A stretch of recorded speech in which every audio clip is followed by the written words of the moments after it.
교회에서 뭔가를 숨긴다 하면 이제 숨기는 사람은 계속 살아서 이웃주매나 부담감을 느낄 수도 있고 이제 모르겠어요. 뭐가 문제일까? 한국교회 트렌드 2025 색깔이 볼까요? 한국교회 트렌드 2025 그쵸 좋죠.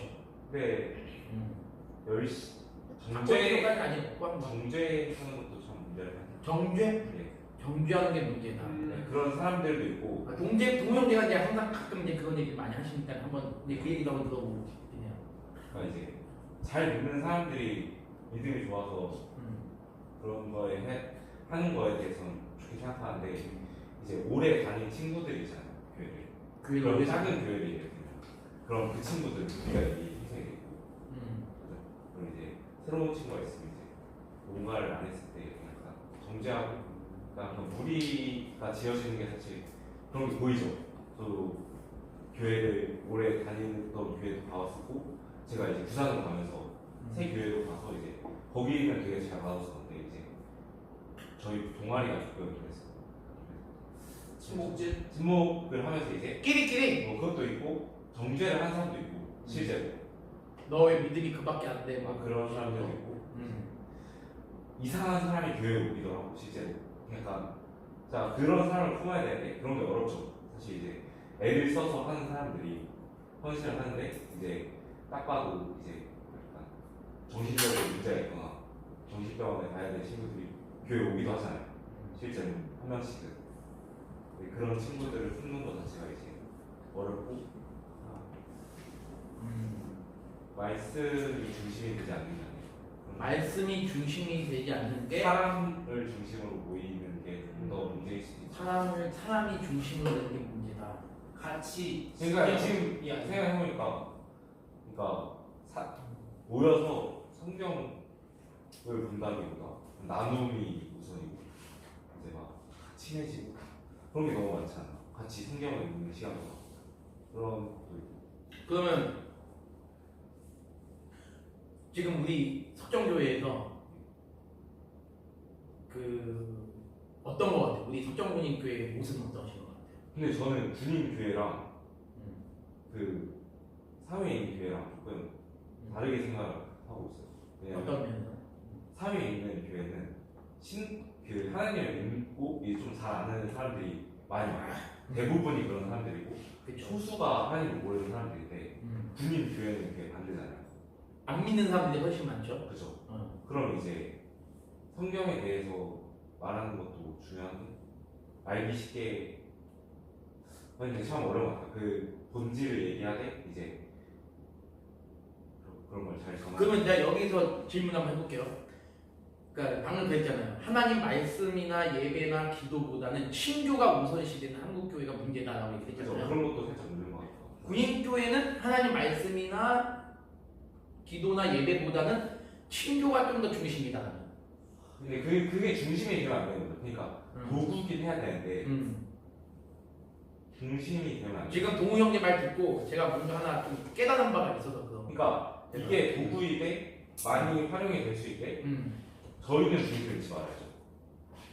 그러니까 이제 우리가 그러니까 군인교회는 필수 불가결한 게 뭐냐면 간식이야, 간식.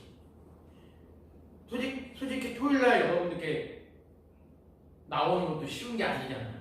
근데 여기 와가지고 정말 예배를 드리고 성경 공부를 한다 그러면 너무 많이 사고 오케이만. 그렇다고 여기 여러분께서 쉬는 시간을 다 포기하고 여기 오는데 또 빵 한 조각 없이 또 하는 것도 웃기단 말이지. 그래서 이제 그러니까 이게 서로 이제 친해지면서 해야 되는 건데 일반 사회교회는 우리가 뭐 5년, 10년, 15년, 20년 이렇게 살아갈 수 있지만 군인교회는 자대 생활만 하면 길면 1년 4개월, 짧으면 1년 3개월인 거잖아요. 그러니까 그 15개월, 16개월 동안에 함께하는 공동체라서 이게 또 친밀함이 없으면 모이기가 또 쉽지 않죠.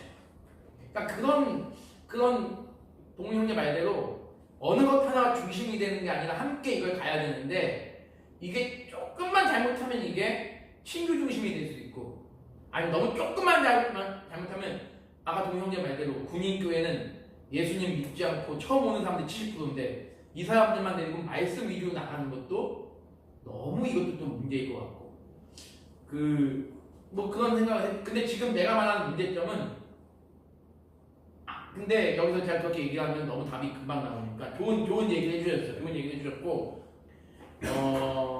우리 성원 형제가 한번 좀 얘기 한번 해주실래요? 한국교회 문제점. 뭐 먼저 익숙했지만 말씀을 잘 보지 않는 것꽤 아마 좀 큰 문제가 되지 않겠나. 말씀을 보지 않는 게 분명 이게 청년부 특징일 수 있죠. 분명 고등 종교임에도 불구하고 그렇지 않은 모습 그리고 그대로 살지 않는 것 그리고 이제 모두를 수용하여 죄인 도역하시는 예수 말씀 따라 모두를 수용하여 하다 보니까 동우가 말했던 것처럼 이제 그런 걸 수용할 수 있는 능력이 없는 상태에서 받아들이고 그로 인해서 서로에게 또 상처를 받고 또 떠나게 되는 경우도 있고 또 자신이 기대했던 것과 다르다고 해서 그냥 떠나기도 하고 다양한 것 같습니다. 근데 구인교회는 그게 좀 덜하죠. 사회교회보다는. 근데 한편으로 또 이제 오게 되는 사람들의 목적이 이제 또 일반적으로 외부에서 교회를 가는 사람들과 다르다 보니까 그런 것도 좀 차이가 있는 것 같습니다. 지금 본질적인 내용은 비슷하신 것 같아요. 저는 근데 되게 한편은 되게 놀라우면서도 저는 되게 긍정적으로 생각이 드는 게 뭐냐면 저는 요즘 청년들이 말씀을 이렇게 중요시하긴다는 게 저는 되게 신선한 느낌. 한편으로는 두 분한테 고맙다. 말씀을 읽기가 쉽지 않죠. 저도 못 읽고. 저는 오히려 요즘 청년들은 MZ세대의 특징은 뭐냐면 어떤 규격화된 어떤 그런 조직 아니면 어떤 성경은 이거잖아요. 하나님 믿어야 된다. 예수님이 우리를 위해서 십자가를 죽으셨다. 너무 획일화된 그런 고정관념이라고 생각할 수 있기 때문에 용사들은 이것을 거부하는 사람들이 많겠다는 생각이 들었거든요. 오히려 왜 우리가 하나님을 믿어야 되는지 왜 예수님이 우리를 위해서 죽으신 사실 어떻게 우리가 그거를 역사적 사실을 우리가 믿고 받아들여야 되는지 이건 논리적으로 따져드는 게 나는 요즘 우리 이 시대 청년들이라고 생각을 했는데 근데 우리 성원 형제나 우리 동호 형제가 딱 그 얘기를 하는 게 완전히 제가 생각했던 거랑 빗나가는 얘기죠. 그냥 무슨 얘기인지 아시죠? 왠지 뭔가 여전히 그 두 분을 통해서 제가 하나 위로와 확신을 얻은 건 뭐냐면 여전히 말씀과 기도를 필요로 하는구나. 우리 용사들이 그 생각을 좀 하게 됩니다. 자, 우리 찬열 형제님과 교회 그 문제점. 문제점이라고 했었을 때, 저 딱 떠오른 게, 사실 제가 생각한 것보다는, 몇 년, 2, 3년 전이었나? 그 가수 지올파기의 크리스찬이라는 노래가 있거든요. 네네네. 그 제가 개인적으로 선호하는 노래는 아닌데, 그 사람이 굉장히 크리스찬인데, 왜 이렇게 크리스찬이나 교회에 대해 비판적으로 그렇게 가사를 쓰고 노래를 냈나? 그 인터뷰하는 게 있었어요. 그래서 그 기사를 되게 재밌게 봤었는데 그거 중에 하나가 지올팍이 생각한 1문점이 우리 모두 약간 하나님의 말씀이나 하나님의 가치나 그런 거를 얘기를 하면서 정작 교회에서 그 교단에 올라가지고 말을 목사님 제외하고 뭐 말을 하거나 아니면 떠받거나 좀 꼬러러 보거나 하는 사람은 교회에서 뭔가 활동을 열심히 하고 교회에서 뭔가 활동을 우수하게 한 그런 교원이 아니라 그러니까 사회에서 뭐 우수하게 성적을 냈다거나 사회에서 뭔가 잘하는 친구들 사회에서 교회는 뭐 별로 그냥 일주일에 한 번 아니면 뭐 바꾸면 한 달에 한 번씩 왔다가 사회에서 굉장히 열심히 활동을 하는 그런 친구들이 교회에서 늘 있었던 사람들보다 그러니까 추앙받는 이런 걸 보면서 이런 이질점들 이런 거에 있어가지고 뭔가 아니라고 생각을 했었던 것 같아요. 가족분들. 그래서 그런 걸 보면서 이 교회라는 가치나 이런 게 뭔가 좀 저도 반대로 되지 않았나. 그러면 이 말인 거죠? 쉽게 말하면 교회는 좀 세상하고 좀 달라야 되는데 교회 역시 세상처럼 돈 많은 사람을 좋아하고 스펙 있는 사람을 좋아하고 학력 있는 사람을 좋아하고 그런 사람 좋아한다는 얘기잖아. 그리고 결국에 약간 그렇게 세워줬던 거는 거기 오는 사람들이나 그런 사람들이 그 뭐 지도자나 교회 지도자나 그렇게 생각해서 그런 사람들이 올라와야지 더 환호한다고 생각해서 그러지 않아. 그래 맞아. 좀 뭔가 사회적 소위 말하는 그 사회적 약자 뭐 소외자들에 대해서 교회는 관심이 없고 그리고 믿음이 좋은 사람을 교회에서 더 좋아하고 믿음이 소홀한 사람은 좀 교회에서 좀 저 사람은 믿음이 안 좋아 저 사람은 이상해 뭐 이렇게 정죄하고 그런 얘기까지 다 포함이 된 거잖아요. 근데 성경에 보면 교회는 누가 오는 곳이라고 했냐면 죄인이 오는 곳이라고 했단 말이에요. 죄인이. 그러니까 모든 사람들이 하나님 앞에 다 죄인이죠. 죄인인데 인간이기 때문에 참 그게 참 맞아요. 그게 참 아주 중요한 얘기는 인간이기 때문에 예를 들면 냄새 안 나는 옷을 입고 냄새 안 나는 그러니까 몸을 깨끗이 씻고 오는 사람이 내 옆에 앉는 거랑 막 구역질 나는 막 냄새 나는 그 막 노숙자가 교회에서 내 옆에 앉는 거랑 정말 누구든지 피하고 싶겠지. 근데 저도 참 그 생각을 많이 해요. 교회가 세상 가운데서 빛과 소금의 역할을 감당하는 게 아까 우리 성황형제나 우리 동영이 말한 것처럼 예배에 집중하고 말씀에 집중하고 기도에 집중하는 것도 중요하지만 이런 것들에 대해서 우리가 한번 좀 생각해 볼 필요도 있겠다는 생각이 드는 거죠. 근데 저는 또 여기서 하나 덧붙이고 싶다는 건 뭐냐면 죄는 분명하게 가르쳐야 된다는 거예요. 그러니까 예를 들면 저는 교회가 동성애자들을 받아들일 수 있어야 된다고 봐요. 넌 동성애자야? 넌 지옥 가야 돼. 넌 죽어야 돼. 이게 아니라 동성애자들 받아줘야 되는데 문제는 뭐냐면 한국교회에서 지금 동성애만 특정하셔서 얘기하는 건데 한국교회에서 동성애자들을 받아들이자라고 얘기하는 사람들의 대부분은 교회의 대부분은 10중 8구가 자유주의 신앙이에요. 그들이 말하는 거냐면 성경은 하나님의 말씀도 있지만 하나님의 말씀이 아닌 부분도 많다. 그러면서 예를 들어 성경에 나오는 어떤 그 음란과 관련된 법들, 특히 동성애와 관련된 부분들은 그 시대마다 해석의 차원이 달라진다라고 얘기하는 거죠.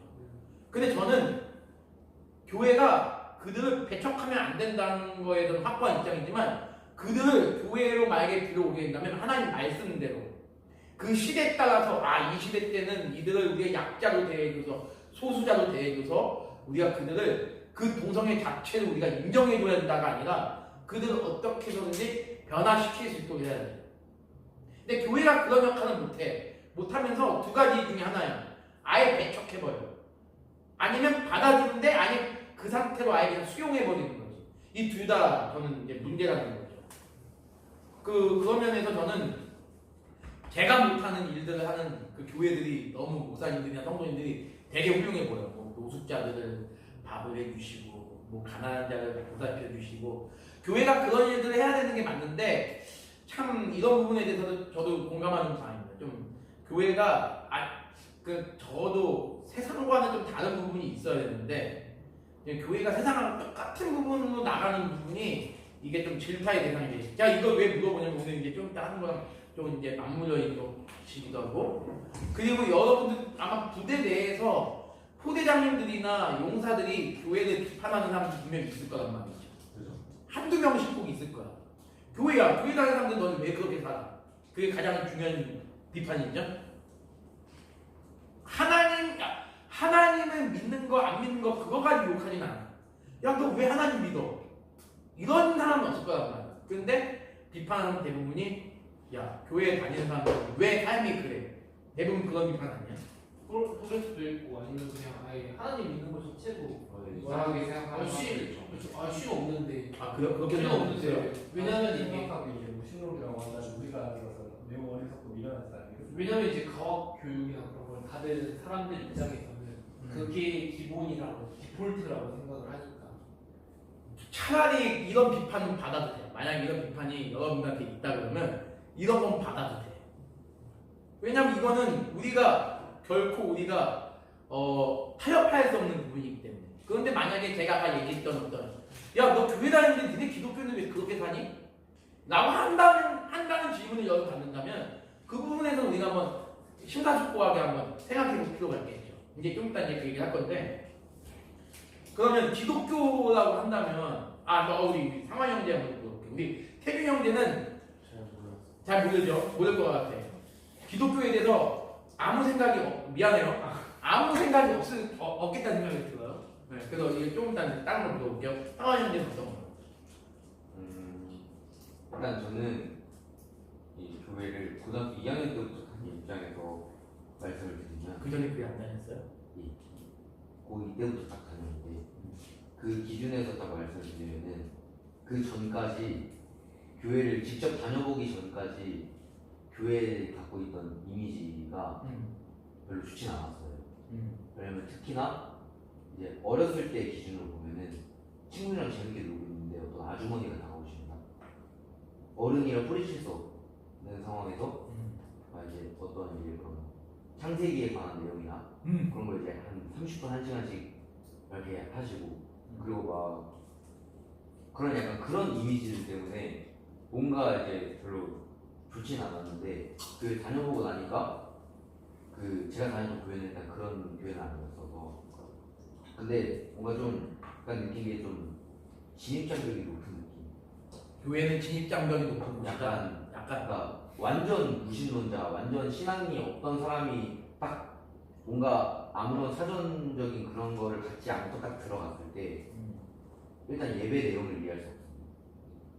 진입장벽이 생각보다 그 좀 어느 정도 최소한 창세기나 선악과 정도도 없는 사람이 교회를 다니기에는 한국 교회는 좀 진입장벽이 좀 높고 그리고 특정 교회들은 좀 그런 이제 약간 활동을 많이 하는 교회들은 좀 고여있는 느낌이 자기네들끼리 안에서만 있습니다. 왜냐면 맨 처음에 가면은 정말 동떨어지게 느껴지기 때문에 좀 약간 고여있는 것 같은 그런 느낌도 좀 그 공동체 무리는 이미 친해진 무리인데 새로운 사람이 또 들어가서 더 함께 하나 되기도 힘든 것이거든. 그렇다기보다는 수준 차이도 이제 수준 차이. 너무 많이 난다는 거. 그 이번에 구국소에 가서 그 목사님 그 말씀 성교사님 이용희 선교사님.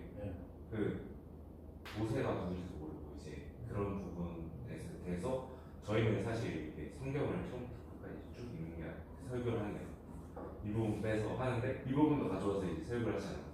근데 초심자 입장에서는 이제 이 부분도 모르는데 여기서 이걸 얘기하네? 이건 뭔 소리지? 이제 그런 것도 이해가 안 된다는 말이에요. 아무것도 사전 지시를 그렇죠. 없이 다른데. 네, 모세가 막 홍해를 갈랐다 그러면 이제 뭔 소리지? 이제 그런 그럼 제가 설교할 때도 약간 그런 게 느껴지나요? 저는 근데 사회에서 다니다 와서 그런 건 없었는데 뭔가 아마 그런 걸 느끼는 사람도 분명히 있지 않을까. 이게 특히 이게 군인교회는 이게 진짜 이게 어려울 것 같아요. 이게 왜냐면 이 짧은 1년 4개월 동안 이제 각자가 다 1년 4개월인 거잖아.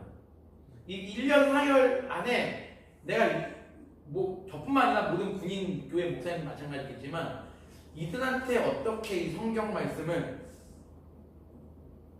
평이하게 가르칠 수 있을까? 야, 이건 진짜 쉬운 문제는 아닌 것 같은데 한번 고민 한번 해볼 문제인 것 같아요. 근데 교회 진입 장벽이 높다. 뭐 찬양이나 이런 것도 사실 찬양도 뭔가 약간 그런 특유의 교회 특유의 분위기나 이런 거에 익숙하지 않은 사람 같은 경우에는 가면은 딱 이질감이 느껴진다. 일단 뭐 다 같이 부르지 않는 것만 봐도 어쩔 수 없는 거 아니겠습니까? 근데 요즘 우리 찬양단들이 부르는 찬양들이 되게 일단 가사를 떠나서 곡조가 일단 따라 부르기 쉽지 않나요? 요새 좀 어렵습니다. 그래요? 이번 좀 오늘 이번 사장부터가 좀 많이 빡셌다고 오늘 성현이가. 오늘은 좀 오늘 내일 하는 거 그 수문 형제가 정하는 거잖아. 그 사실 사실 제목은 여기 추천했다. 제가 하고 싶어서 승문이도 올라가지고 해냈다고. 그래 한번 이런 거를 진입 장벽을 높게 만들면 안 되고. 아니 그래서 제가 찬양도 그 마지막 곡을 고정 찬양 하자 하셔도 그래요. 그래서 하자 했던 거예요. 왜냐면 이제 교회마다 사실 부르는 찬양이 정해져 있고 그럼요. 그러면서 이제 거의 돌려서 하잖아요. 그 교회에서도. 그럼요. 네, 군인 교회 처음 오면 이제 다 모르는 찬양이고 그런. 일단은 아니 근데 좀 이따 우리 이제 한 40분 정도만 나눌 얘기인데 아무튼 잠깐만요. 그 질문이 왜 이것도 지금 함께 나누는 내용이에요. 자, 기독교하면 연상되는 단어. 우리 근데 기독교하면 연상되는 단어. 그 학교 다니면서 좀 많이 겪고 딱안 좋은 기억을 많이 겪었다 보니까 안 좋은 기억. 지나가는 사람마다 붙잡고 얘기를 하는데 그게 전부 다 기독교 교리에 대해 설파하는 내용이었다 보니까 기독교라 하면 딱 떠오르는 이미지 자체는 좀 달갑지 않습니다. 달갑지 않다. 예. 배척하는 배척하고 싶다. 그 교회 자체가 교회 자체가 배척을 한다. 그런 느낌이 좀 있었어요. 부정적인 단어. 한번 기독교면 이제 생각나는 뭐 우리 상환 형님. 그 교회 다니기 전으로 생각을 하고 말했죠. 아니 뭐 아무렇게나 자유롭게. 두 가지. 교회 다니기 전과 후. 교회 다니기 전에는 난 귀찮다. 희준이랑 비슷한. 그리고 교회 다니는 후에는 약간 집 같다. 편안하다. 집 같다. 동영님. 기독교 하면 떠오르는 이미지요. 사실 저는 기독교에 대한 생각을 해본 적은 사실 없어. 왜냐면 계속 다니는 것이 교회고.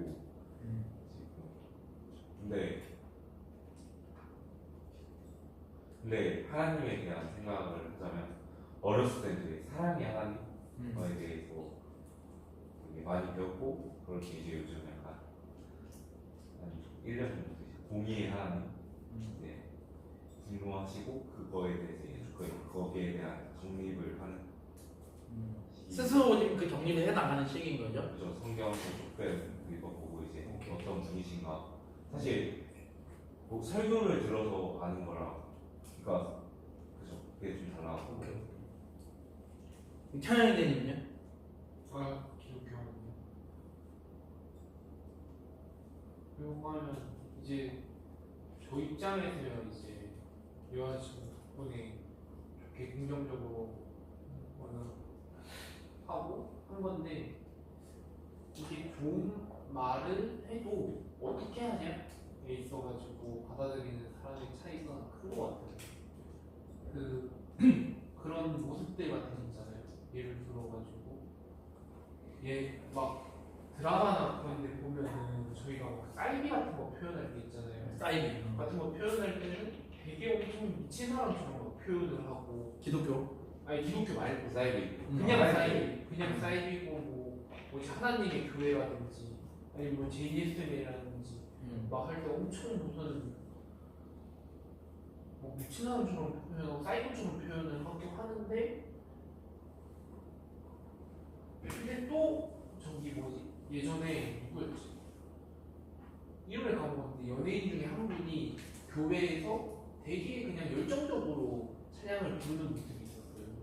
근데 그냥 다른 사람들이 보기에는 그게 이미지적으로는 그냥 다른 어떤 사이비에서 믿는 거랑 다르지 않다, 막 그렇게 받아들이기도 하고 하니까, 제가 생각했을 때는 기독교? 교회가 좀 어떻게 사람들한테 다가갈지 좀 고민을 더 할 필요가 있다. 좀 정상적으로 보이지 않는다는 얘기로 저 들렸어요 방금. 정상적으로 기독교가 미쳐있다. 왠지 사이비는 아니지만 사이비처럼 보이는 듯한 그 느낌. 제가 봤을 때 좀 노력의 부재? 노력의 부재. 부재지 않을까? 노력의 부재. 자, 그러면 여러분 잠깐만 여기 성원이 제가 왜냐면 제가 서현아 목사님이랑 포리베 활동이라고 네. 했잖아요. 그랬을 때 낙태에 대해 가지고 사실 민감한 주제이고 예민한 주제일 수 있잖아요. 뭐 어떻게 시위를 하고 어떻게 그거를 하고 어떻게 사람들을 설득할지 되게 고민을 많이 했단 말이에요. 나중에 CKC나 그런 걸 줄 때도 어떻게 참여시킬지. 근데 교회를 믿으라고 하고 아까 전에 얘기해 주신 것처럼 교회 오라고 하는 사람들이나 그런 사람들이 그냥 오라고 하고 그냥 뭐 휴지 날려주고 이런 것만 하지 진짜로 오라고 하고 막 그런 거에 대해 막 고민이 부재하지 않을까? 약간 그런 생각. 어떤 얘기인지는 알 것 같아요. 그러니까 말 그대로 쉽게 이런 것도 있는 것 같아요. 여기 우리 차연이 말에는 정말 예수님을 믿고 교회는 전도를 한단 말이에요. 예수님 믿으십시오. 예수님 믿으십시오. 예수님 믿으십시오. 해가지고 교회 딱 데려왔는데 막상 교회 데려오면 이들한테 아까 우리 성원에 대한 공연이 많은데요. 하나님 말씀에 대한 어떤 중요성을 알리는 것이 아니라 교회에 오면 그냥 이 사람들은 하나의 그냥 노동, 그러니까 일하는 사람들이 되는 경우가 되게 많아요. 그러니까 교회의 필요성을 교회가 추구하는 그 필요성을 달성하기 위한 하나의 그 노동자들, 그 수단으로 이렇게 전락될 때가 있다는 거죠. 그러니까 지금 어차피 찬양형제 말도 교회가 교회의 본연의 역할, 하나님 말씀을 가르치고 예배하는 거에 대해서 교회가 소홀히 하고 있는 거야 지금. 그게 제일 중요한 건데 지금 교회는 다른 일들을 하고 있어요. 물론 사회 활동도 중요한데 그 사회 활동보다 중요한 건 뭐냐면 교회의 가장 본연적인 업무는 예배거든요. 하나님 말씀을 잘 가르치고 나누고 그 말씀대로 살아가게끔 만드는 게 이제 교회의 역할인데 그게 많이 약화된 거죠. 우리 성원 형제는 기독교하면 뭐가 생각나요? 사랑, 용서, 인내, 강요, 맹목, 내적, 불신, 심판, 다양한 좋은 거 부정적인 다 생각하는 거네. 그렇죠? 저는 원래 기독교라면 이런 이미지가 있어야 된다. 원래 기독교라면 희생과 섬김, 사랑과 관용. 그러면서 또 하나 원래 기독교라면 죄를 분명하게 지적해줘야 된다. 이것까지. 근데 오늘날 기독교는 뭐냐면 희생, 섬김, 사랑, 관용이 있긴 한데 이게 다 반씩 이렇게 부러진 듯한 느낌. 그리고 죄에 대한 죄가 무엇인지 죄에 대한 선포도 되게 약화됐다는 거예요. 오늘날 교회 설교의 가장 큰 또 핵심 중에 하나가 뭐냐면 늘 이런 얘기를 해요. 물론 축복합니다, 사랑합니다, 당신은 사랑받게 태어난 사람입니다. 너무 그리고 아까 전에 이제 동영자 어떻게 되는지 모르겠는데 너무 하나님에 대해서 너무 사랑의 하나님, 은혜의 하나님, 자비 하나님 늘 이것만 강조하는 경우가 되게 많아요. 근데 우리가 분명하게 아까 전에 얘기했지만 동영이 얘기했지만 우리가 하나님을 이해할 때는 사랑의 하나님 절대 공의 하나님과 절대 떨어질 수가 없는 거. 하나님이 우리를 죽기까지 사랑하신다는 얘기는 우리의 죄를 극도로 미워하신다는 뜻이 있거든요. 우리의 죄를 극도로 미워하시기 때문에 우리를 너무나도 사랑하시니까 당신의 아들인 예수님에게 우리의 모든 죄를 다 전가시킨 거지.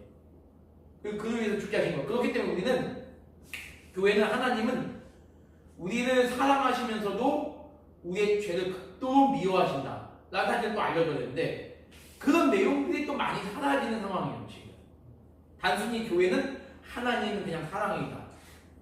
하나님은 그냥 뭐 그저 우리에게 축복 주시는 분이시다.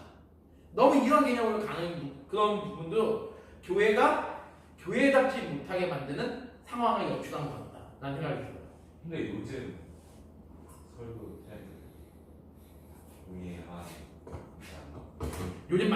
요즘 되게 요즘 많이 그런가요? 요즘 많이 그렇게 바뀌었나요? 요즘 되게 약간 때리는 설교를 제가 많이 듣는 건 모르겠지만 저 아니 목사님 말고 목사님 잘 아시나요? 목사님 잘 저도 가끔 그런 가끔 하시는데 음. 무슨 집회를 가든 회개해야 된다 그런 이번에 6.25 장병 승인 어땠어요? 좀 덜죠.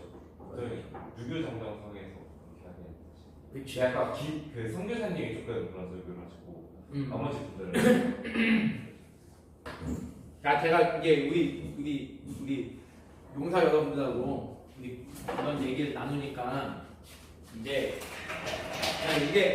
근데 이게 참 어렵습니다. 이게 뭐냐면 지금 여러분들이 나눈 얘기들이 우리 맞아요. 교회 문제점인 게 맞아요. 맞는데 그럼 이 교회 문제점이 왜 생겼는지 한번 생각해 볼게요. 자, 한번 우리 혹시 이런 얘기 들어본 적 있으세요? 초대교회로 돌아가자. 비슷한 이런 얘기 들어본 적 있으신가요? 초대교회로 돌아가자. 자, 그러면 한번 여러분 넣어볼게요. 제가 가끔 얘기를 들은 적이 있는데 초대교회가 뭐길래 초대교회로 돌아가자는 걸까요? 초대교회가 어땠길래 초대교회로 돌아가자는 걸까요? 박해 시대에 이제 초대 교회가 어떻게 전도하고 성장해 나가는 예, 그것도 정답이죠. 박해 시대. 박해 시대. 자, 한번 여러분들 지금 내 의지, 그러니까 내가 교회를 지금 다니고 있어요. 지금 여러분들이 교회 온다 그래서 누가 뭐라 하는 사람이 없으니까 너무 좋죠. 박해 시대를 거치게 되면 거기 진짜 신앙이 나오고 그거 아마 여러분 다 공감하실 거예요. 내가 지금 신앙의 자유가 없는 상황에서 내가 기독교 신앙을 가진다? 이건 결코 이건 쉬운 일이 아닙니다. 그렇죠? 근데 참 웃긴 게 뭐냐면 교회 역사를 보면요 오히려 박해를 받을수록 교회가 더 붕해요. 박해를 받을수록 이상하게 교회 역사를 보면 뭐 양적으로나 질적으로나 교회가 엄청 부흥하는 시대가 바로 초대교회입니다.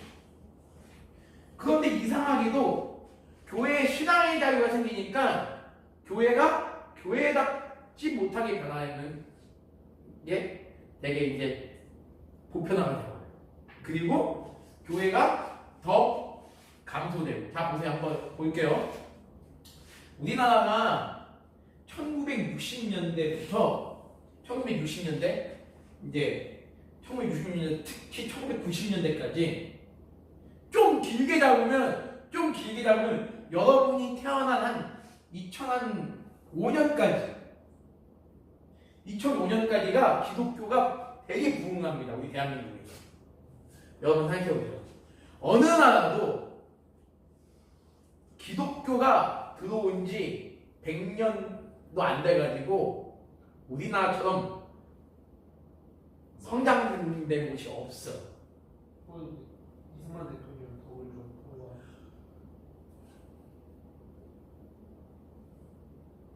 잠깐만. 물론 맞는데 그럼 지금 우리 찬양현대가 이승만 대통령 얘기했단 말이죠. 이승만 대통령과 같은 지도자, 그러니까 기독교를 이제 우리나라의 정신적 지주로 만든 사람이 이승만 대통령이면 맞아요. 그럼 다른 나라에는 그런 대통령이 없었겠냐는 거죠. 여러분 그 필리핀의 위대한 대통령 중에 한 명이 누가 있냐면요. 혹시 이런 분 이름 들어봤나요? 막사 이사임. 이분이 필리핀의 유명한 대통령이거든요. 필리핀을 물론 우리나라보다 못 살지만 그래도 필리핀은 동남아시아에서 최대 강국으로 만든 나라가 이 막사 이사이 대통령입니다. 근데 이분이 51살에 비행기 사고로 죽었어요. 근데 이분이 기독교를 믿었어. 유럽에 가서 자기가 기독교에 대한 역사를 배우고 나서 이분이 회심하고 예수를 믿게 됐네요. 그리고 기독교를 필리핀에 전파를 했어요. 그래서 그런 기독교 영향력으로 이 필리핀이 세워지게 됩니다. 근데 안타까운 건 뭔지 알아요? 이 필리핀이 지금 기독교가 별로 없어요. 지금 오늘날 이슬람교나 힌두교가 제일 많아요. 물론 맞아요.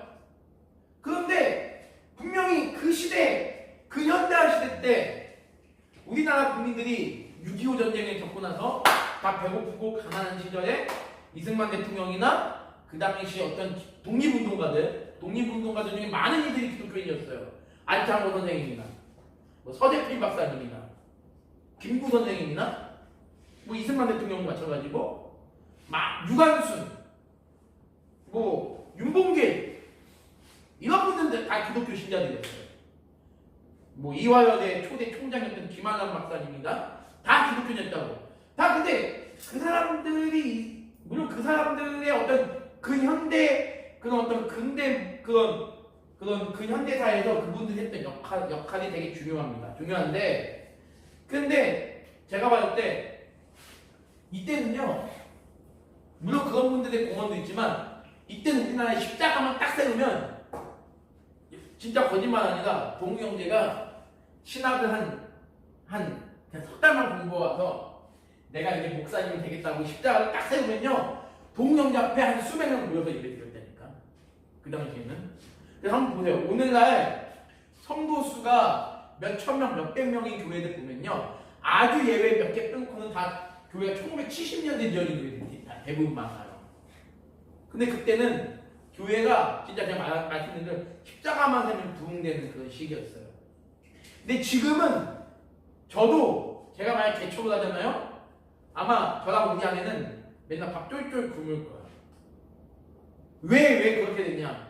그만큼 교회가 지금 교회가 세상 가운데서 지금 문제가 너무 많아. 그래서 제가 여러분들 물어보는 거예요. 여러분들 교회 문제는 무엇이냐? 한국 교회가 교회로서의 역할을 제대로 못하고 있어요. 그래서 결국에 제가 여러분들이 하고 싶은 얘기는 뭐냐면 초대교회로 돌아가자. 이 얘기는 뭐냐면요. 아까 성원 형제가 말한 대로 박해 받을 때 교회가 더 이렇게 부흥했으니까 그 우리가 박해받는 시대로 돌아가자 그 얘기를 하는 게 아니라 우리는 어떠한 정신을 배워야 된다는 거죠.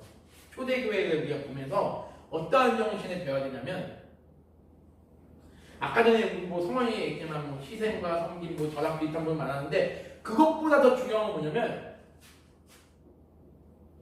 내가 정말 하나님만 바라보고 있는가?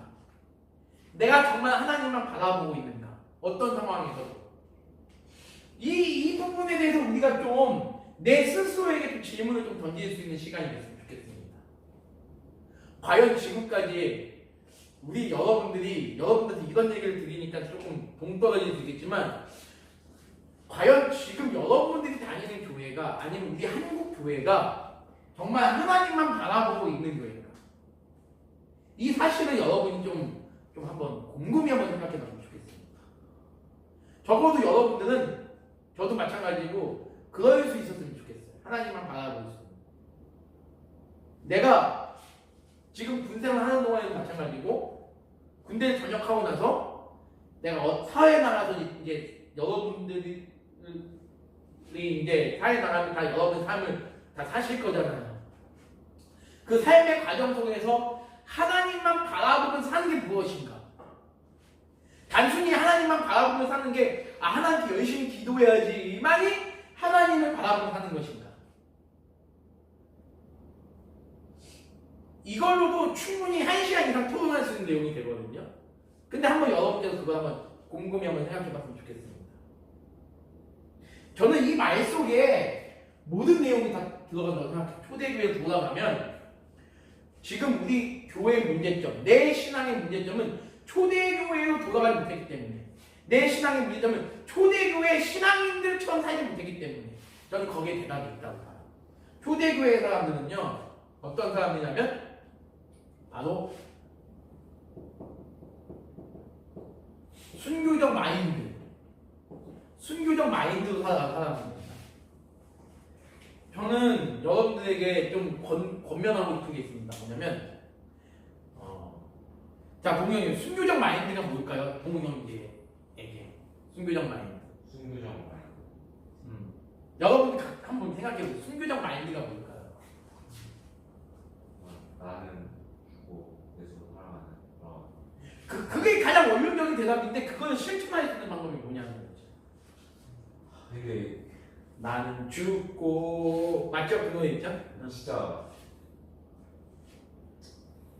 어려운 것 같습니다. 그쪽 어렵죠. 차열 형제나 우리 성원 형제나 우리 한번 물어볼게요. 여러분 성질을 죽일 수 있는 사람 저는 성질 참 죽여요? 공익을 진짜 많이 죽이고 성질을 많이 죽이고 그래요? 왜요? 뭐 어때요? 저는 그 화를 잘 안 내는.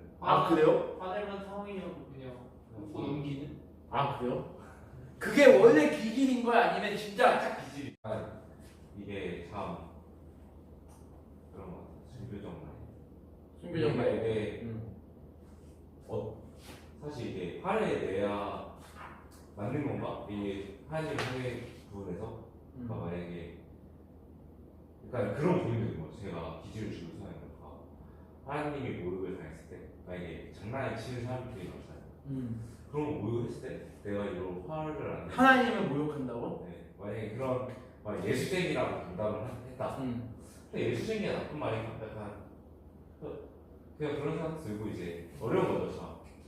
예술쟁이라는 말이요. 우리 예술쟁이라는 말이 우리 한국 초대 기독교 우리 신앙인들에게 있어서 이 말은요. 매우 조롱이고 매우 저주고 매우 심한 욕이거든요. 근데 우리 신앙인들은 이 말을 매우 자랑스럽게 여겼어요. 이거 목사님 얘기하는 거 예전에 얘기했다. 그렇죠, 그렇죠. 기억나. 이 예술쟁이를 영어로 하면 뭐가 되냐면 이렇게 되는 거예요. 근데 이게 참 이게 되게 그런 거죠. 그 사람은 조롱하려고 했는데 이게 참 그러니까 그런 이게 그게 명사화된 거예요, 완전히. 우리를 조롱하는 그 말이 명사화된 거예요. 그래서 나는 I am 크리스찬이라는 말이 매우 자랑스러운 말이에요. 나는 크리스찬이다. 하나님의 백성이다. 하나님의 사람이다. 하나님의 자녀다. 이게 매우 자랑스러운 말이 된 건데 처음에 그 말이 들어온 건 뭐냐면 욕한 거예요. 그러니까 예를 들면 개 XX랑 똑같은 거야. 저 예술쟁이 저것들이거나 저 또라이 새끼들 하나 저 나쁜 놈, 저 어떤 나쁜 놈들이나 똑같은 욕이 예술쟁이였다는 거죠. 근데 이 초대교회 신앙인들은요, 이 예술쟁이라는 이유 때문에 죽었단 말이죠. 그 제가 여러분들이 나중에 여러분들이 시간이 되시면 우리 책 좋아하십니까, 여러분들?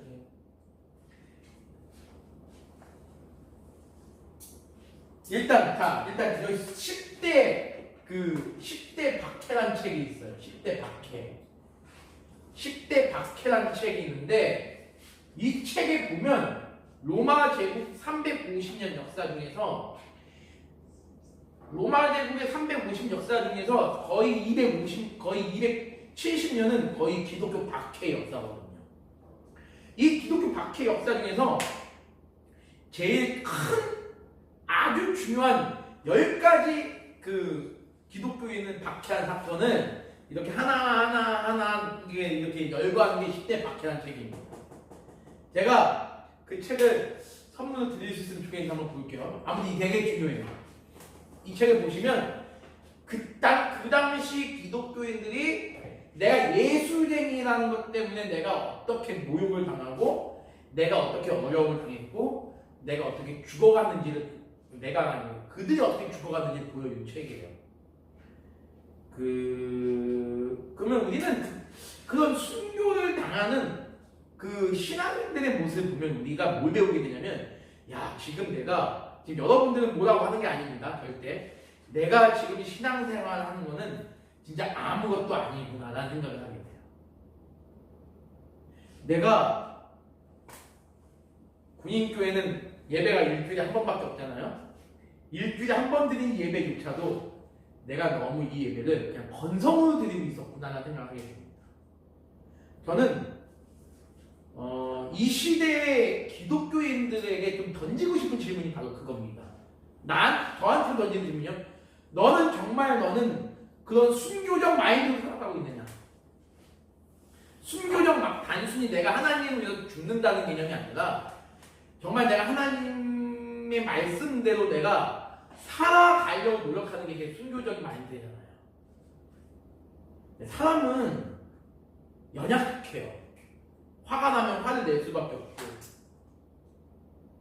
눈으로 짓는 죄도 많고 마음으로 짓는 죄도 많단 말이에요. 저 사람 미워하고 저 사람을 때로는 뭐 어떻게 하고 싶고 저 사람이 가진 물건을 내가 훔쳐보고 싶기도 하고 또 사람들은 또 성적인 부분에서 약해서 정말 내가 그 모든 부분에서 정말 하나님의 말씀대로 살아가는 게 쉽지 않습니다. 그 모든 것을 다 포함하는 거예요. 순교적 마인드로 살아간다는 거. 단순히 남을 나보다 높게 여기고 내 가진 것을 포기하고 내 성질을 죽이고 이것만이 순교적 마인드가 아니라 결국에는 하나님 말씀대로 내가 살아간다는 것이 순교적 마인드인데 여러분들이 지금 어떻게 보면 되게 귀한 거예요. 뇌장면은 이 토요일 이 시간에 이 자리에 나와가지고 여러분이 저와 같이 이렇게 같이 나눔을 갖는다는 것 자체가 이게 어떻게 보면 여러분 순교적 마인드입니다. 여러분 여기 지금 부대에 있으면 여기 있는 것보다 더 즐거울 수 있잖아요. 즐거움을 포기하고 온 거잖아요. 이것도 여러분 순교적 마인드인 거죠. 거창하게 생각하지 마시고 내 삶 속에서 내가 행할 수 사소한 것들 저는 여러분들에게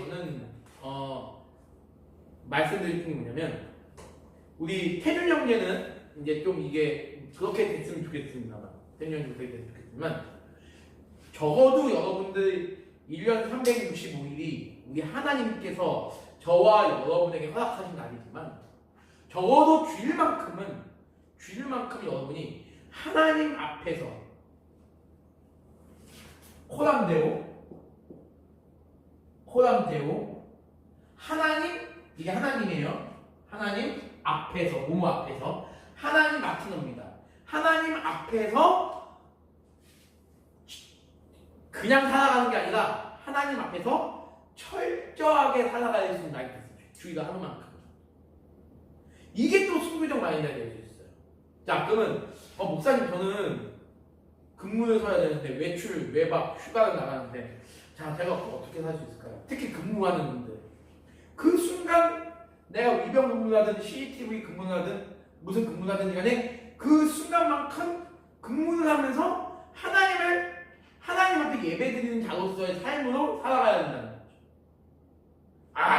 옛날에 이런 사람도 있었어요. 저 때도. 근무를 빼고 근무를 자기 후임한테 넘기고 난 주야 교회 가야 돼 이런 복잡이 있었어요. 이거는요 교회를 욕먹이는 거예요. 너 때문에 나 교회 안 간다 막 이런 후임들이 있었단 말이죠. 그런 게 하나님 사는 게 아니라 비록 내 몸은 이곳에 없을지라도 주일만큼 내가 하나님 앞에서 하나님을 생각하며 하나님 예배하는 자로서 살아갔으면 좋겠다. 그 여러분들이 또 코람데오의 삶이 분명히 있을 겁니다.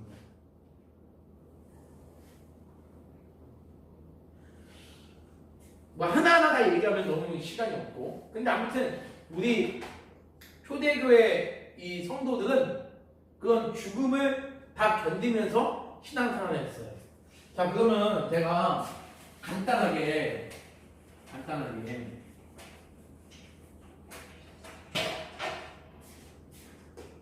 너 성경책 읽다가 걸리면 너 나한테 죽을 줄 알아. 그럼 어떨 것 같아요? 누가 그 말을 했냐에 따라서 좋죠. 누가 그 말 만약에 지금 신앙의 자유가 전혀 없는 시대예요.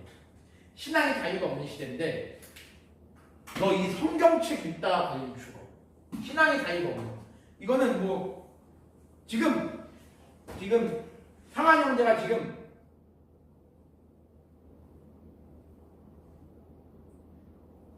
북한에 있다고 생각해.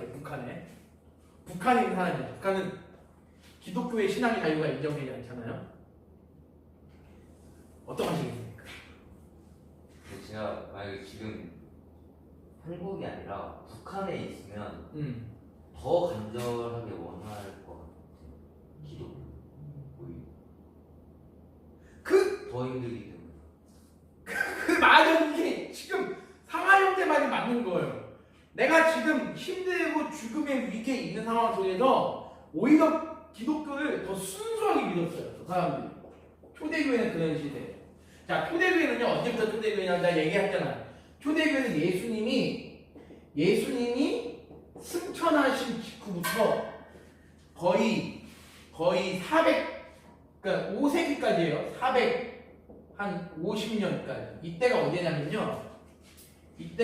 초대교회가 450년이 언제냐면 450년 여러분들 내가 지금 세계사 시간 가르치는 건 아닌 거니까 그냥 순수하게 기독교가 전파될 때가 언제냐면 한 313년까지. 이때가 언제냐면요. 로마 황제가 누구였냐면 콘스탄티누스 황제였어요. 이 황제가 기독교의 자유를 공인합니다. 이제부터 기독교를 핍박하지 않는다. 로마 제국에서 더 이상 기독교는 핍박의 종교가 아니다 라고 합니다. 그 다음에 이거부터 한 70년 지난 383년에 로마 황제가 누구였냐면, 이때 로마 황제가 누구였냐면 그 테오도시우스라는 황제입니다. 이 사람이, 자 보세요. 자, 이상하지 않아요? 300년 넘게 기독교를 핍박한 로마 제국에서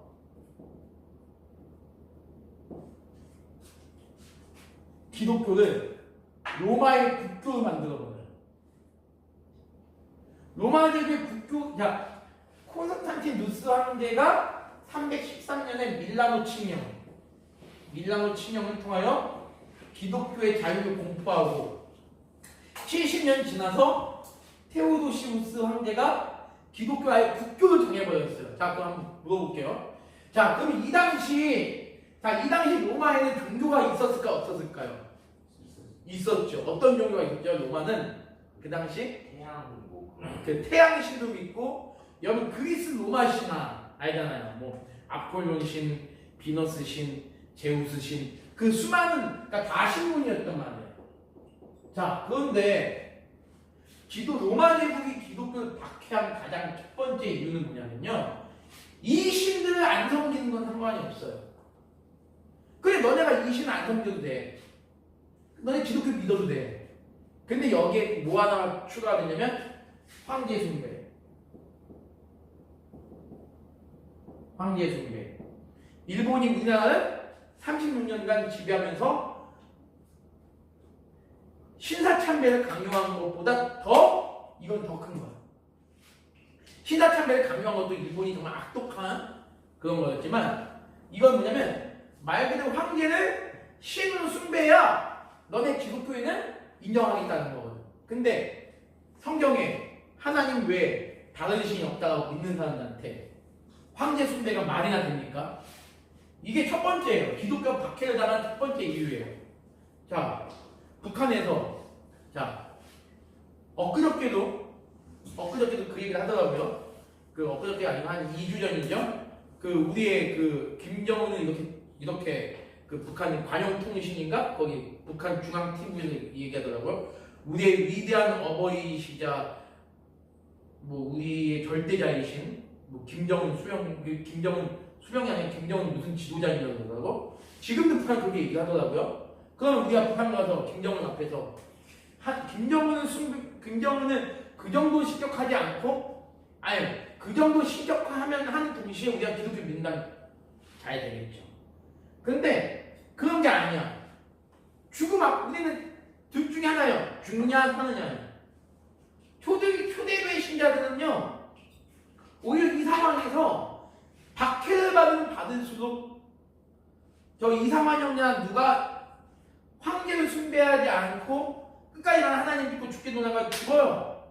죽으면 그 사실을 보면서 많은 사람들이 더 하나님 믿게 돼요. 더 놀랍게 돼서 기독교가 로마 전 세계로 뻗어나가게 됩니다. 근데 또 기독교가 박해를 당한 두 번째 이유가 뭐냐면, 우리는 성찬을 하잖아요. 성찬식 하잖아요. 성찬식 할 때 우리는 성찬식 하는 게 뭡니까, 여러분들?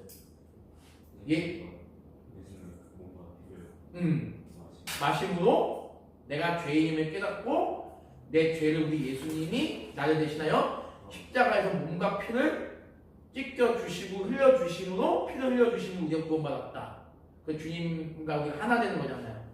근데 이 성찬을 보면서 그 몸과 피, 예수님 살과 피를 먹는다는 걸 이 로마 제국은 얘네 식인종이구나. 식인종이니까 이것도 죽여야 돼. 해가지고 죽이는 거야. 너 성찬을 안 하면, 성찬 안 하고 너 황제를 신으로 숭배하면 너가 믿는 기독교 인정해 주겠다. 이렇게 되는 겁니다. 근데 끝까지 이걸 거부하죠. 그럼 한번 여기서 한번 물어볼게요, 여러분들. 자, 이 자리에서 내가 죽는 건 어디서 온 거다. 자, 말로는 황제 숭배를 하겠습니다 하고 신앙생활을 유지하는 게 좋은 걸까요? 지혜로운 걸까요? 아니면 끝까지 이거 끝까지 공부하고 난 죽겠습니다. 어느 게 더 신앙을 지키는 것일까요? 저는 좀 자기가 맡고 있는 지책이나 또는 그 상황, 그 함께하는 사람들에 따라 다를 것 같습니다. 만약 내가 진짜 당장 뭐 순교자로서 죽더라도 이 믿음을 이어나갈 수도 있고 그걸 계속 전파해줄 사람이 있다면은 뭐 그걸 그냥 공포하고 준비를 할 수도 있지만 만약 그게 안 되는 상황에 주면 오히려 더 책임한 행위가 아닐까 그런 생각입니다. 네. 합리적으로 생각하면 서원이 형 말이 맞을 수도 있는데 역사적으로 보든 성경에서 보는 거는 그런 거를 따지면 옳은 거를 옳다고 얘기하고 틀린 걸 틀렸다고 얘기하는 게 맞지 않을까. 후자가 물론 이제 성원 형제도 그렇게 하실 거고 우리 동우 형제도 그렇게 할 거라고 보는데 그런데 물론 이렇게 사는 사람도 분명 많을 거예요. 많을 겁니다. 많을 건데 초대교회는 그 유세비우스라고 기독교 역사가가 있습니다. 로마 기독교 역사가 있는데 그 유세비우스가 했던 얘기 중에 하나가 뭐냐면 그 로마가 아니죠. 라인강이 독일인가? 라인강이 독일인데 라인강의 붉은 피가 석 달 내내 한 번도 색깔이 바뀐 적이 없다. 이런 얘기를 한 적이 있어요. 그 얘기는 뭐냐면 석 달 동안 얼마나 많은 기독교인들이 피를 흘리며 죽어가는지 그 피가 그 라인강을 다 거쳐가지고 흘러내려갔다는 얘기예요. 그럼 적어도 수많은 기독교인들은 다 자신의 죽음을 통하여 하나님께 영광을 돌려드린 거다라고 이야기할 수 있는데 성원 형제 말로 본다면 과연 그들이 순교를 그렇게 당하는 것이 그 뒤에 약간 신앙을 지켜나갈 후손들을 위해서 무조건 좋은 거였나? 난 그 생각을 또 한번 해보게 되는 거예요. 그렇게 많은 기독교인들이 다 죽게 되면 교회를 지킬 사람들이 줄어들잖아요. 그런 부분에 있어서 한 번 더 성원 형제 또 말을 또 생각해 볼 수 있겠죠. 그래서 형제 숭배를 하면서 성찬을 안 하면서 그렇게 변질된 교회를 이루어 계속 나가는 게 오히려 아까 선생님 말씀하셨듯이 그렇게 현실과 타협해 가는 게 현재 교회가 무너지고 있는 문제. 그러니까 역사는 결국에는 맞아요. 결국 역사는 이러진 않았어요. 그러니까 성원 형제가 아니라 역사는 동우 형제처럼 가긴 갔어요. 그래서 초대교회 신앙은 굉장히 순수했어요. 그런데 그러니까 지금 현 시대에 와서 성원 형제와 우리 동우 형제의 말을 딱 들으면 서로 서로 논쟁의 여지가 있을 것 같아요. 근데 있는데 재밌는 논쟁이 있을 것 같은데 일단 저는 지금 시대에 지금은 누가 너 예수 믿는다고 총칼 들이대는 시대는 아니잖아요. 지금 시대 때는 한번 서로가 이렇게 완충하는 그 역할을 한번 교회가 또 생각해 볼 필요가 있겠다는 생각이 들어요. 그러니까 이제 교회가 아까 전에 우리 세준 형제가 있잖아요. 좀 뭔가 배타성이 있는 것 같다. 예수 안 믿으면 너는 안 돼. 예수 안 믿으면 너는 구원 못 받아. 이것도 맞는 말인데 그래 너 지금은 뭐 안 믿을 수 있지 그래 괜찮아 이렇게 또 할 수 있잖아요. 이런 양쪽에 이걸 우리가 교회가 좀 지혜롭게 그러니까 제가 그 말하면 전도에 있어서 좀 우리가 지혜롭게 해나갈 필요는 있지 않을까. 근데 저도 신앙에 있어서는 신앙을 결단하는 부분에 있어서는 내가 이렇게 저는 개인적으로 우리 초대교회 신앙의 선진들처럼 이렇게 하지 못할 것 같다는 생각이 들어요. 그게 너무 훌륭해요. 그래서 우리나라도 나중에 한국 교회에서 한번 할 때 신사참배 하잖아요. 신사참배 때 많은 사람들이 일본 앞에서 총칼에 다 죽기도 했지만 자기 생명을 자기 생명 잃는 게 두려워가지고 겉으로는 신사참배 하겠다라고 하고 뒤에 가서 예수님 믿는 사람이 있거든요. 근데 그 중에 대표적인 분이 누구냐면 지금 돌아가셨는데 한경직 목사님이라고 아세요? 이분이 한경직 목사님이라는 분이 이분이 종교인에게 주는 최고의 상인 이건 노벨상하고 거의 똑같은 거예요. 템플턴 상은 우리나라 최초의 이제 상을 받은 분인데 종교인에게 준 상인데 이분이 이 상을 받으면서 했던 얘기가 있습니다. 뭐냐면 여러분 저는 이 상을 받을 자격이 없습니다. 저는 지금부터 60년 전에 이분이 거의 90 정도 돼가지고 이 상을 받은 거거든요. 자기가 60몇 년 전에 자기 일제의 그 총칼이 두려워서 자신의 신사참배했던 인물입니다. 이렇게 이제 고백을 했던 분이 계세요. 근데 저는 지금 와서 보면 물론 그때 신사참배를 안 하고 끝까지 일본 앞에서 죽었던 신앙인들을 당연히 훌륭하다고 생각하죠. 근데 단순히 그때 총칼이 두려워가지고 앞에서는 신사참배한다고 뻥치고 뒤에 가서 예수를 믿었던 사람들은 무조건 나쁜 놈으로 볼 것이냐라고 하는 경우는 약간 조금 그거는 좀 퀘스천 마크. 나쁜 놈은 아니고 이제 부족했던 거죠. 그렇죠, 부족한 거지. 이게 나쁜 거랑은 좀 그러니까 제가 항상 말하는 정죄의 포인트가 그러니까 신사참배를 했다고 그 사람을 정죄할 수 있냐? 근데 그 사람 보고 너 믿음이 부족한 사람이다 하는 게 문제가 되는 거지. 그 사람이 믿음이 부족한 건 맞잖아. 그러니까 그렇죠. 그거랑 그건 별개인 거다. 오늘 이렇게 여러분들 의견을 개진해 주시니까 너무 좋네요. 늘 주입식만 하시다가 함께 대화를 하니까 저도 좀 뭔가 다시 배워가는 게 있고 여러분들과 함께 또 생각해보는 시간이 될 것 같아요. 그러니까 저도 가끔 동우 형제가 저한테 그런 얘기를 해요. 목사님 너무 경제 안 했으면 좋겠습니다. 저는 그 마일리지에 대한 얘기를 가끔씩 하잖아요. 그래서 그러니까 이게 참 마일리지에 대한 얘기를 그러니까 저도 되게 이게 참 그거죠. 되게 이상한 제도고 사실 이상한 제도인데 마일리지 때문이라도 애들이 교회에 나오는 게 좋지 않을까 그런 생각도 하고 근데 교회에서 마일리지 언급하는 게 맞는가에 대한 생각 그런 건 그 양쪽 생각이 다 있는 거죠. 그렇죠. 그러니까 마일리지가 없어야 이게 맞는 건데 있는 것 이왕 근데 군인교회에서 복음을 이렇게 전하게 하기 위해서는 마일리지의 필요성을 또 부인할 수도 없는 거고. 근데 이게 어려운 것 같습니다. 그래서 목사님이 말씀하세요. 타협을 하는 것에 대해서 타협을 안 하는 게 맞는데 이제 제가 만약에 자식이 있다고 쳤을 때 얘가 교회를 안 가려고 그럼 이제 뭐라도 지어서 이게 좋은 거니까 데려가지 않았어. 네네. 막 딸기약 그 감기약 먹을 때 딸기처럼 속여서 먹겠지. 근데 이게 뭐가 현명한 것인지에 대한 거 모르겠어요. 맞아요. 그래서 아무튼 그런 고민을 저도 하게 돼요. 그러니까 이런 걸 보면서도 하게 됩니다. 예수님의 12제자 중에 딱 한 명 빼놓고 나머지는 다 순교를 당해요.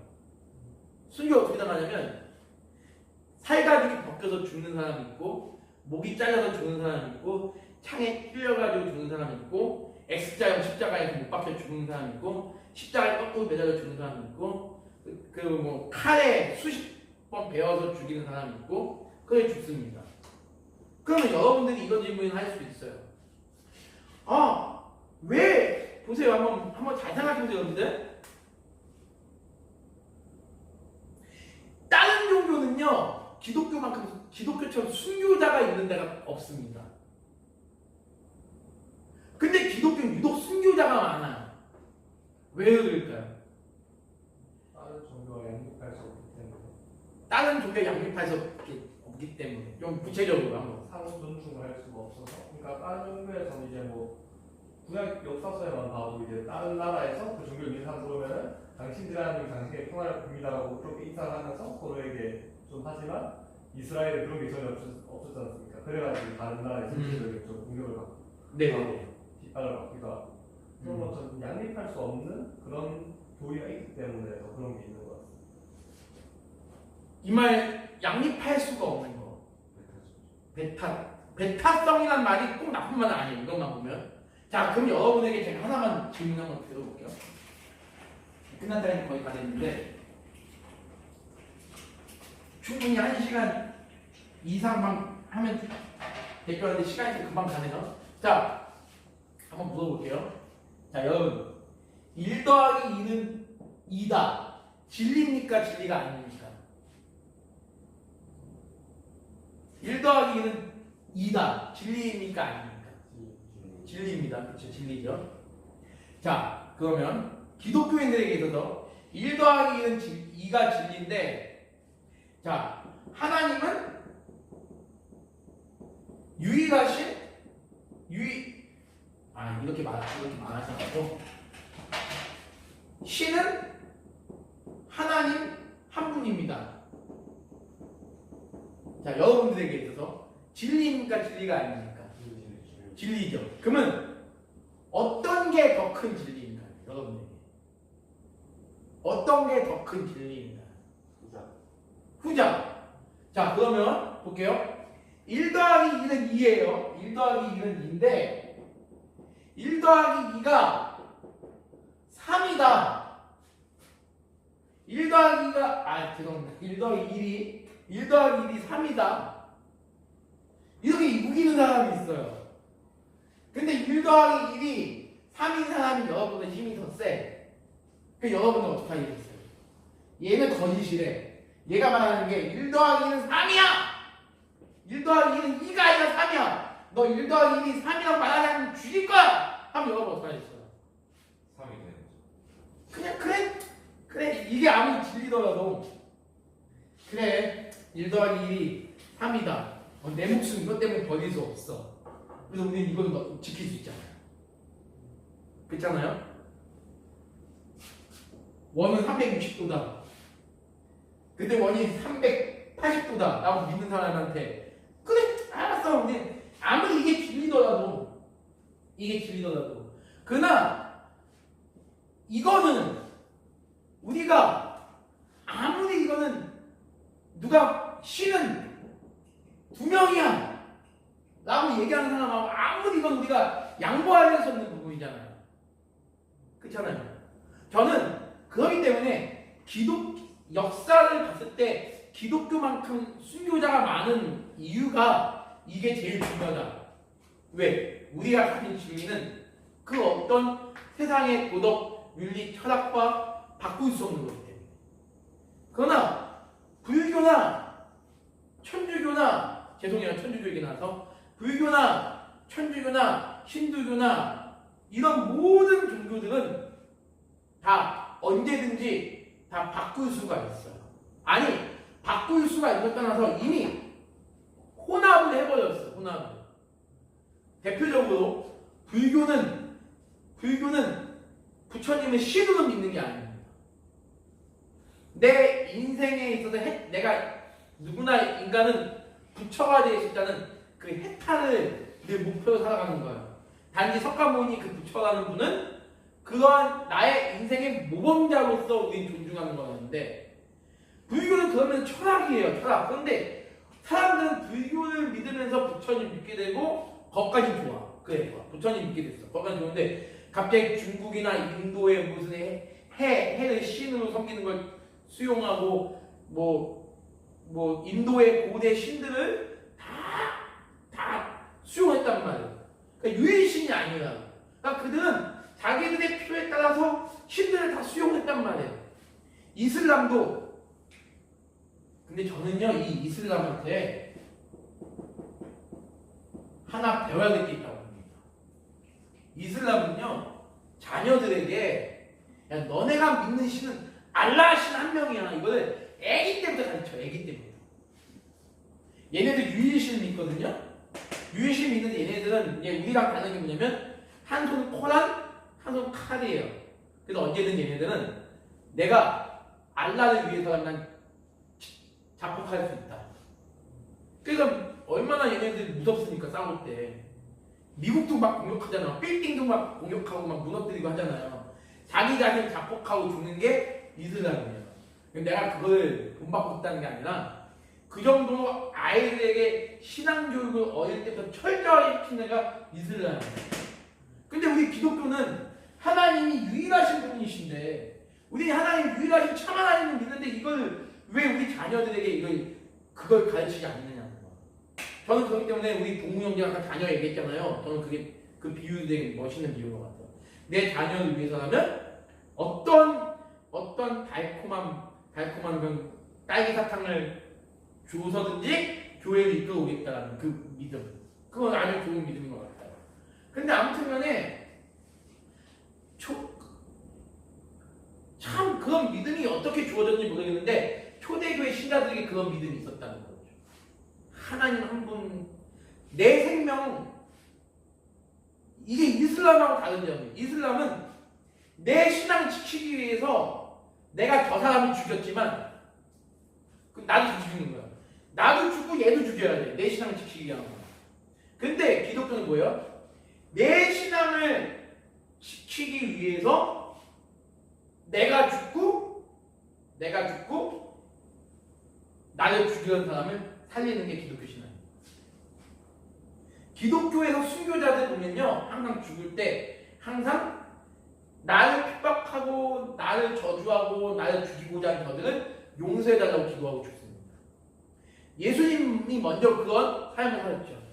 주님, 나를 십자가에 못 박고 나의 침 뱉고 내 뺨을 때리고 나의 채찍을 내리치고 나한테 저주의 욕을 퍼붓는 저들을 용서하여 주시옵소서. 저들은 지금 자신들이 하고 있는 행동을 잘못된 것인지 모르고 있습니다. 이게 예수님의 기도였어요. 우리는 그런 순교자들의 그 삶을 통하여 저는 이런 순교자의 삶이 나중에 기독교에 인정받고 국교화가 되면서 완전히 타락을 해버려요. 완전히 타락하고 기독교가 진정한 자유가 생기고 나서부터는요, 사람들이 순수함이 다 변질됩니다.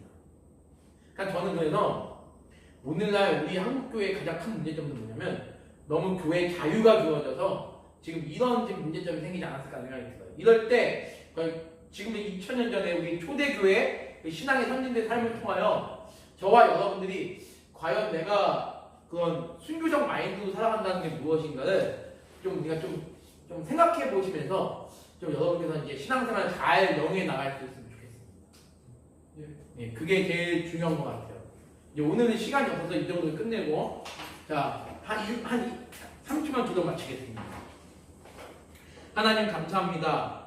오늘 우리가 초대교회를 통하여 우리의 신앙을 다시 한번 되새겨보고 반성해 봅니다. 하나님, 정말 우리가 하나님 앞에서 살아간다는 것이 무엇인지를 다시 한번 생각해 볼 수 있는 기회를 허락하여 주시옵소서. 하나님 뜻대로 살아간다는 것이 무엇인가를 생각해 볼 수 있는 기회를 주시옵소서. 내가 속한 생활관에서, 내가 속한 포대에서 예수님의 향기를 드러내며 예수님의 모습을 드러내며 살아갈 수 있는 우리 귀한 용사들 모두가 되게 주여 인도하여 주시옵소서. 예수님의 이름으로 감사하며 기도드립니다. 아멘.